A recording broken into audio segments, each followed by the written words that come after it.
Iran, Israel और America की जो वॉर सब्स्टिट्यूट हुई है उस वजह से मार्केट कल क्रैश हुआ। लेकिन आपको पता है ये पहली बार नहीं हुआ है, ऐसे काफ़ी क्रैश हुई है। आज मैं आपको बताता हूँ कैसे क्रैश होने के बाद में भी मार्केट कितना अच्छा सा रिटर्न देता है। मई 1999 में कारगिल वॉर हुई इंडिया पाकिस्तान की, जिसमें निफ्टी 6% गिरा और वहाँ से रिटर्न दिया मार्केट ने 29%। एक साल में, एक साल का डाटा बता रहा हूँ मैं आपको।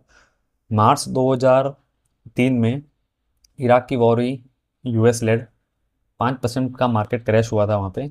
एक साल में मार्केट 71% बढ़ा, 71%। मार्च 2014 में रशिया यूक्रेन की स्टार्टिंग वॉर थी, तभी भी मार्केट ने रिएक्ट किया, 2% मार्केट क्रैश हुआ। लेकिन उसकी एक जस्ट क्रैश होने के बाद में एक साल में 38% मार्केट वहाँ से वापस रिकवर होकर रिटर्न दिया। फरवरी 2022 में रशिया यूक्रेन की वॉर हुई, मार्केट 12% क्रैश हुआ और वहाँ से 12% क्रैश को रिकवर करने के बाद में भी 4% पॉजिटिव में क्लोज हुआ मार्केट। 2023 अक्टूबर में इसराइल और हमास का वॉर हुआ, जहाँ पे मार्केट 3% क्रैश हुआ। वो 3% रिकवर करने के बाद में भी मार्केट ने 26% का रिटर्न दिया।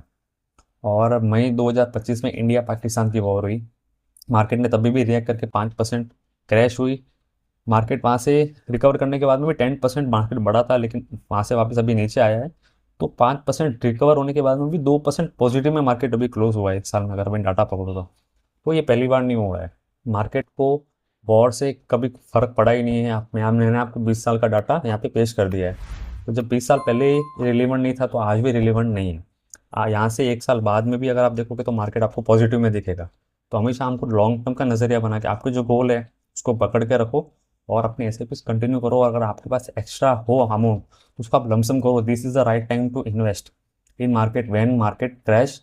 कोई भी वॉर की वजह से मार्केट क्रैश होता है तब हमेशा आप उसमें लमसम ऐड कीजिए। मैंने ये मौका कभी नहीं छोड़ा है पिछले 7-8 साल में, तो इसलिए मैं आपको कह रहा हूँ एक्सपीरियंस से आप भी मत छोड़िए। Thank you so much.